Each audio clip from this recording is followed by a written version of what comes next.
Good morning बच्चों। तो हम पढ़ रहे थे संविधान निर्माण। संविधान निर्माण में कल हमने जो है वो कौन सी थी, संयुक्त राज्य अमेरिका के संविधान की प्रस्तावना और दक्षिण अफ्रीका के संविधान की प्रस्तावना पढ़ी थी। उसमें देखो, दक्षिण अफ्रीका अफ्रीका में तो संविधान के लिए और लोकतंत्र के लिए जो संघर्ष हुआ वो हमने पाठ के शुरुआत में ही देखा था। फिर अफ्रीका के लोगों ने जो है गोरे लोगों से स्वतंत्र होकर अपने संविधान का निर्माण किया था। संयुक्त राज्य अमेरिका ने भी जो है संघर्ष करके स्वतंत्र हुए और अपने संविधान का निर्माण किया। संयुक्त राज्य अमेरिका सबसे पहले स्वतंत्र होने वाला देश है, ठीक है। तो उनकी प्रस्तावना देखी थी हमने कल, संयुक्त राज्य अमेरिका और दक्षिण अफ्रीका की। आज हम देखेंगे भारतीय संविधान की प्रस्तावना या उद्देशिका, ठीक है। और ये इस चैप्टर में यहीं से प्रश्न आते हैं आपके भारतीय से, ये जो आज पढ़ेंगे वहां से प्रश्न वहीं से आता है अधिकतर। तो देखो, भारतीय संविधान की उद्देशिका या फिर क्या कहेंगे, प्रस्तावना, एक ही बात है। पढ़ रही हूं मैं, ये आपको लिखनी है।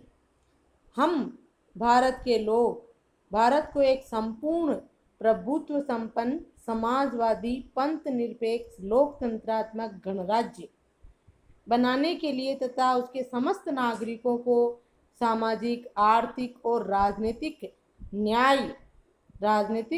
न्याय, विचार अभिव्यक्ति, विश्वास, धर्म और उपासना की स्वतंत्रता, प्रतिष्ठा और अवसर की समता यानी समानता प्राप्त कराने के लिए तथा उन सब में व्यक्ति की गरिमा और राष्ट्र की एकता और अखंडता सुनिश्चित करने वाली बंधुता बढ़ाने के लिए दृढ़ संकल्प होकर अपनी इस संविधान सभा में आज तारीख 26 नवंबर 1949 मिति मार्गशीर्ष शुक्ल सप्तमी संवत 2006 विक्रम संवत को एतद द्वारा इस संविधान को अंगीकृत, अधिनियमित और आत्म अर्पित करते हैं।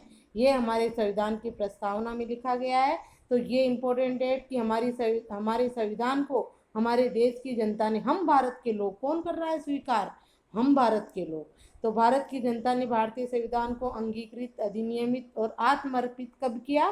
26 नवंबर 1949 को। यानी इस दिन हमारा संविधान बनकर बिल्कुल तैयार हो गया और बिल्कुल रेडी, और भारतीय जनता ने इसको अंगीकृत, अधिनियमित या आत्मर्पित यानी आत्मा से स्वीकार कर लिया। 3 वाचन हुए थे इससे पहले, लोगों को बताया गया था, पढ़कर बताया गया, सुनाया गया था कि जो है क्या क्या हमने क्या क्या चीज़ें हमने अपने संविधान में जोड़ी है। तो ये सारी चीज़ें जो ये बंधुता, सुनिश्चितता, राष्ट्रीय एकता, अखंडता, समानता, स्वतंत्रता, सामाजिक, आर्थिक और राजनीतिक न्याय, गणराज्य, लोकतंत्रात्मक, पंथ निरपेक्षता, समाजवादी, प्रभुत्व संपन्न, ये सब हमारे संविधान की क्या है, विशेषताएं हैं। जो संविधान की यानी कि इस प्रस्तावना को पढ़ ली हमने और ये सारी चीज़ें हमने देखा कि हमारे संविधान में है। तो ये प्रस्तावना संविधान का दर्शन कराती है हमें कि हमारा संविधान कैसा होगा। जिस संविधान में स्वतंत्रता, समानता, लोकतंत्रात्मकता, सामाजिक, आर्थिक, राजनीतिक न्याय और व्यक्ति की गरिमा, ये सब चीज़ें हो तो वो संविधान निसंदेह ही क्या होगा, विश्व का सर्वश्रेष्ठ संविधान होगा जो हमारे भारत का है, ठीक है। तो ये तो थी हमारे संविधान की प्रस्तावना। अब इधर उधर जो है ये जो दिए गए हैं ये सब इनका अर्थ है कि हम भारत के लोग, इससे क्या मतलब है, प्रभुत्व संपन्न से क्या मतलब है, लोकतंत्रात्मक से क्या मतलब है। तो आपको ये भारतीय संविधान की प्रस्तावना लिखनी है सुंदर इसी तरह से जैसे ये लिखी हुई है ना, ऐसी ये वाली प्रस्तावना में सिर्फ आपको ये वाला पार्ट ही लिखना है। ये जो भी पढ़ा ना मैंने, ये वाला आप एक पेज में लिखोगे बढ़िया सा, ऐसे जैसे रंग बिरंगा सुंदर सजा के लिख रखी है। आप भी देखिए कितना सुंदर लिखते हो। एक पूरे पेज में यही लिखोगे, कलर से थोड़ा कलरफुल कर देना। और देख, किताब वाले नहीं कैसे सुंदर लिखे, तो आप भी सुंदर से लिखोगे प्रस्तावना को, ठीक है। यहाँ तक वो ऊपर हम भारत के लोग से शुरू करके ये वाला ब्लॉक है ना, ये पूरा ब्लॉक ये एक पेज में लिखना है। अब आगे क्या करना है आपको, ये सब जो ये अर्थ है इनका अर्थ लिखना है आपको अलग हेडिंग डाल के। प्रस्तावना में इन शब्दों का अर्थ क्या है देखो। तो ये यहाँ से लिखोगे आप, हम भारत के लोग भारत को भारत के संविधान का निर्माण और अधिनियम भारत के लोगों ने अपने प्रतिनिधियों के माध्यम से किया, न कि इसे किसी राजा या बाहरी आदमी ने उन्हें दिया। हम भारत के लोग क्यों कहा गया है कि हमारे संविधान का निर्माण और अधिनियम जो हमने बनाए भारत के लोगों ने अपने प्रतिनिधियों के माध्यम से बनाए। संविधान सभा में जो 299 कितने सदस्य थे, वो सभी भारतीय जनता के द्वारा निर्वाचित होकर वहां गए थे। हमने ही, पूरी जनता ने उन लोगों को वहां पर हमारा संविधान बनाने के लिए भेजा था। इसलिए वो लोग बोल रहे हैं, तो हम भारत के लोग, हम सबकी तरफ से, ठीक है, भारत को। तो ये तो आपको नहीं लिखना है, लिखने में आपको हेडिंग डालना है सबसे पहले ये समाजवादी, नंबर 1 डाल लो। नंबर 1 डाल के समाजवादी लिख के आप इसके बारे में लिखो कि समाजवादी क्या होता है। देखो, या इसमें जैसे आ रहे वैसे ही कर लो, ऐसा करो आप। इसमें जैसे सबसे पहले प्रभुत्व संपन्न आया ना, सबसे पहले इसमें, हाँ, इसको कर रखो आप, छोड़ो इसको। इसमें जो है सबसे पहले शब्द प्रभुत्व संपन्न आया, तो आप भी 1 नंबर इसको ही डालो। प्रभुत्व संपन्न हेडिंग डालकर ब्लैक पेन से हेडिंग डालो, सामने की लाइन छोड़ो, नीचे का की जगह छोड़ो और ये लिखो क्या होता है। हाँ, प्रभुत्व संपन्न क्या होता है। देखो, लोगों को अपने से जुड़े हर मामले में फैसला करने का सर्वोच्च अधिकार है। कोई भी बाहरी शक्ति भारत की सरकार को आदेश नहीं दे सकती। संप्रभुता का मतलब यही होता है कि हमारी जो सरकार है हम अपनी इच्छा अनुसार चलाते हैं। कोई भी बाहरी शक्ति, जैसे पहले तो अंग्रेज थे ना बाहरी शक्ति, हमारे राजा महाराजाओं को वो निर्देश देते थे, वैसे उनको करना पड़ता था। लेकिन अभी हम प्रभुत्व संपन्न है, यानी संप्रभु है, कि हमारे ऊपर किसी का भी दबाव नहीं है। दूसरा समाजवादी है, तो अब समाजवादी कर ले लो आप यहाँ से। दूसरा इसमें समाजवादी है, तो आप ये समाजवादी। और समाजवादी का मतलब क्या होता है। देखो, समाज में संपदा सामूहिक रूप से पैदा होती है और समाज में उसका बंटवारा समानता के साथ होना चाहिए। सरकार जमीन और उद्योग धंधों की हकदारी से जुड़े कायदे कानून इस तरह बनाए कि सामाजिक आर्थिक असमानताएं कम हो, वो होती है समाजवादी। हमारे यहाँ समाजवादी का मतलब होता है उत्पादन और नियंत्रण के जो साधन है उस पर सरकार का उत्पादन और इसके जो है ना उद्योग धंधे वगैरह, ये जो इन पर सरकारी नियंत्रण होता है और सरकार इनमें जो है सबको अवसर देती है, वो होता है समाजवादी। जहाँ उत्पादन के साधनों पर सरकारी नियंत्रण होता है और सरकार सबको उसमें जो है भागीदारी का अवसर देती है। तो हमारे यहाँ ऐसा ही है। तो ये दूसरा हो जाएगा समाजवादी। तीसरा हो जाएगा आपके पंथ निरपेक्षता। ये पंथ निरपेक्ष का मतलब क्या होता है कि हमारे देश में नागरिकों को स्वतंत्रता पूर्वक किसी भी धर्म को अपनाने की आज़ादी है। इसका सरकार का अपना कोई धर्म नहीं है। सरकार यानी राज्य सभी धर्मों को समान मानेगा, सबको सम्मान जो है सब बराबर अधिकार देगा और राज्य का कोई अपना धर्म नहीं है। ये पंथ निरपेक्षता, इसकी परिभाषा लिख दोगे आप। उसके बाद है लोकतंत्रात्मक, तो लोकतंत्रात्मक का ये आ जाएगा आपके चौथा पॉइंट डाल के। क्योंकि लोकतंत्रात्मक क्या होता है, सरकार का ऐसा स्वरूप जिसमें लोगों को समान राजनीतिक अधिकार प्राप्त रहते हैं, लोग अपने शासन का चुनाव करते हैं और उसे जवाबदेह बनाते हैं। ये सरकार कुछ बुनियादी सिद्धांत नियमों के अनुरूप चलती है, वो सरकार क्या कहलाती है, लोकतंत्रात्मक। तो हमारी सरकार भी ऐसी है, जनता चुनती है और सरकार जनता के प्रति जवाबदेही होती है। और इसके भी एक बुनियादी नियम होते हैं, मनमर्जी नहीं कर लेते हैं शासक, चुनते ही अपनी मनमर्जी नहीं होती है। उनके जो संविधान में जो बुनियादी नियम है उसी के अनुसार शासन चलता है। उसके बाद आ जाएगा आपका गणराज्य, न्याय। इस तरह से इसमें जैसे है वैसे ही आप डाल लो। अगला हेडिंग ये रहा गणराज्य। पांचवा आप गणराज्य डाल लेना। पांचवा, शासन का प्रमुख लोगों द्वारा चुना होता है व्यक्ति होगा, नहीं कि किसी वंश या राज खानदान का। उसको क्या कहते हैं, गणराज्य या गणतंत्र। हमारा भारत भी गणराज्य है क्योंकि शासनाध्यक्ष जो है हमारे राष्ट्रपति, वो जो है कोई वंशानुगत न होकर निर्वाचित है, जनता द्वारा चुने हुए हैं। उसके बाद आपके ये न्याय आ जाएगा, छठा पॉइंट डाल के न्याय को लिख लेना। फिर न्याय क्या है, नागरिकों के साथ उनकी जाति, धर्म और लिंग के आधार पर भेदभाव नहीं किया जाए, यही न्याय है। फिर आ जाएगा आपके स्वतंत्रता, कि स्व नागरिक कैसे सोचे कि किस तरह अपने विचारों को व्यक्त करे, अपने विचारों पर किस तरह अमल करे, इस पर कोई अनुचित पाबंदी नहीं हो। इसको हम क्या कहेंगे, स्वतंत्रता। हमारे देश के नागरिकों को पूरी स्वतंत्रता है, विचार अभिव्यक्ति की स्वतंत्रता का, घूमने फिरने की स्वतंत्रता, भारत में कहीं पर भी रहने की स्वतंत्रता, इस पर नागरिकों पर कोई पाबंदी नहीं है। फिर अगला डाल लेना समता। समता क्या होती है, देखो कानून समानता, ये समानता है, कानून के समक्ष सभी लोग समान हैं। पहले से चली आ रही सामाजिक असमानता को समाप्त करना होगा और सरकार हर नागरिक को समान अवसर उपलब्ध कराने की व्यवस्था करे, उसको हम क्या कहेंगे, समता या समानता। फिर बंधुता, ये भी हमारे संविधान की प्रस्तावना में दिया गया है। हमारे संविधान की विशेषताएं ये सब जो हम पढ़ रहे हैं कि बंधुता यानी भाईचारे की भावना, हम सभी ऐसा आचरण करें जैसे कि हम एक परिवार के सदस्य हो, कोई भी नागरिक किसी दूसरे नागरिक को अपने से कमतर न समझे, उसको हम क्या कहेंगे, बंधुता। तो ये सारे हेडिंग आपको नंबर डाल के 5, 6, 7, 8 जो भी हो गए हैं नंबर, वो अलग ऐसे एक पेज में तो प्रस्तावना लिख लोगे और प्रस्तावना के बाद अगले पेज में, जिस पेज में प्रस्तावना लिखो उसमें कुछ नहीं लिखना है आपको, अगले पेज में जैसे आपके पंथ निरपेक्षता, लोकतंत्रात्मक, गणराज्य, जैसे जैसे नाम आ रहे हैं प्रस्तावना में वैसे वैसे नंबर डालकर इनका अर्थ लिखोगे। ये अर्थ है इन सबका, प्रश्न भी बनते हैं इसके, इन सबके प्रश्न बनेंगे। ठीक है, तो ये हो गई हमारे संविधान की प्रस्तावना। अब देखो ये हमारे पास थोड़े से प्रश्न है कि संयुक्त राज्य अमेरिका, भारत और दक्षिण अफ्रीका के संविधानों की प्रस्तावनाओं की तुलना कीजिए। हमने तीनों की संविधान की प्रस्तावना पढ़ी, अब तुलना कीजिए। इन सभी में जो विचार साझा है उसकी सूची बनाए। कौन कौन सी चीजें जो है इन तीनों देशों की प्रस्तावना में है, जैसे समानता, स्वतंत्रता, सभी देश में न्याय, सबने इसको जोड़ा है अपनी प्रस्तावना में। तो आप पढ़कर लिख देना, लिख करना आपको ये थोड़ा सा। इन सभी में कम से कम एक बड़े अंतर को रेखांकित कीजिए कि सब कम बड़ा अंतर कौन सा है इसमें। एक तीनों संविधान की जो है ये है, भारतीय संविधान, दक्षिण अफ्रीका का संविधान और संयुक्त राज्य अमेरिका का संविधान। तो इसमें एक जैसे बंधुता नहीं है उनमें, इसमें क्या अंतर है वो आप एक रेखांकित कीजिए। भारतीय संविधान की विशेषताएं ये जो चारों तरफ लिखी है उसको पढ़िए और फिर वहाँ देखिए आप कि क्या उसमें नहीं है। तीनों में से कौन सी प्रस्तावना अतीत की ओर संकेत करती है? अतीत की ओर हमारी भारत की सब प्रस्तावना करती है। इन प्रस्तावनाओं में से कौन सी ईश्वर का आह्वान नहीं करती है? कौन सी? संयुक्त राज्य अमेरिका वाली नहीं कर रही है ईश्वर का आह्वान, दक्षिण अफ्रीका में तो है।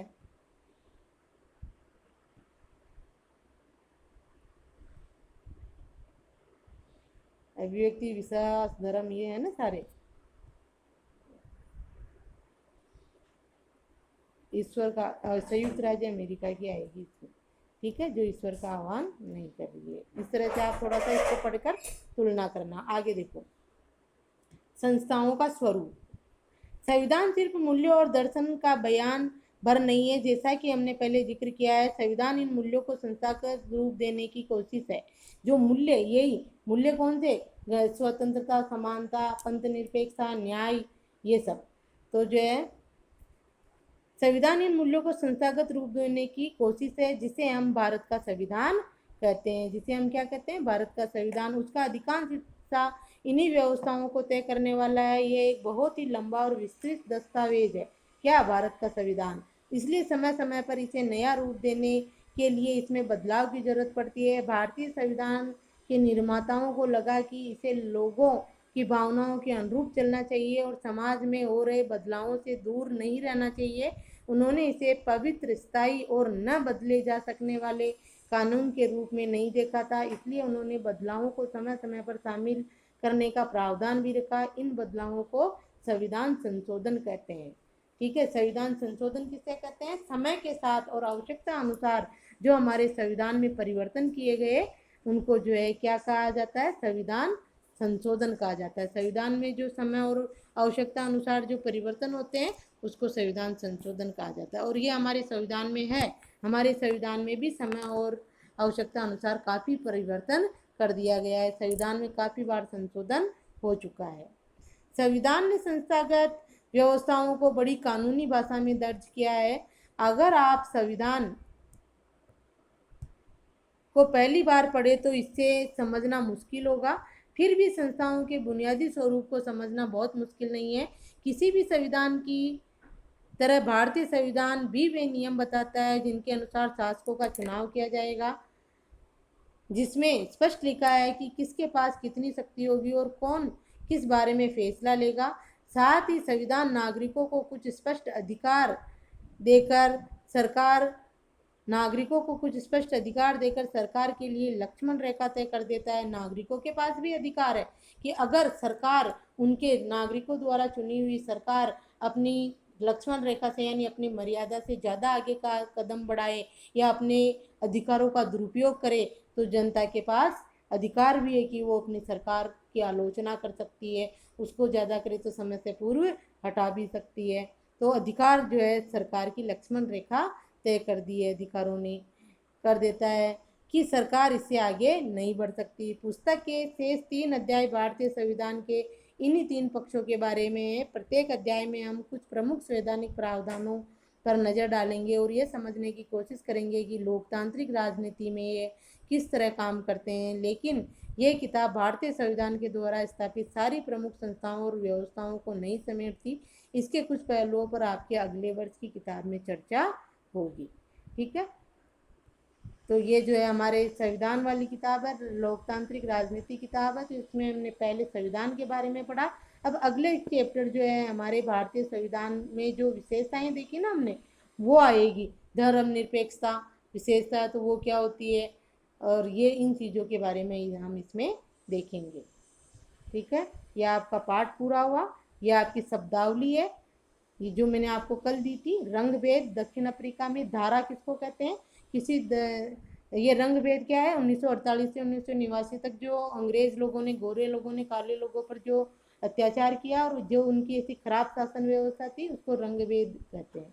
किसी दस्तावेज का खास हिस्सा या अनुच्छेद क्या कहलाता है, धारा।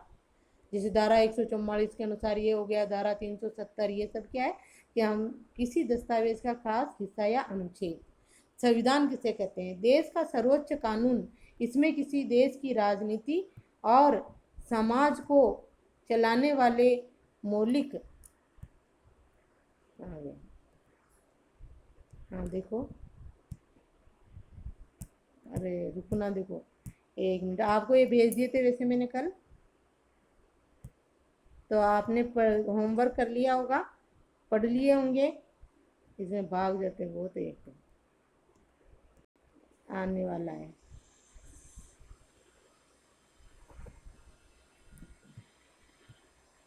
एक मिनट, ये रहा।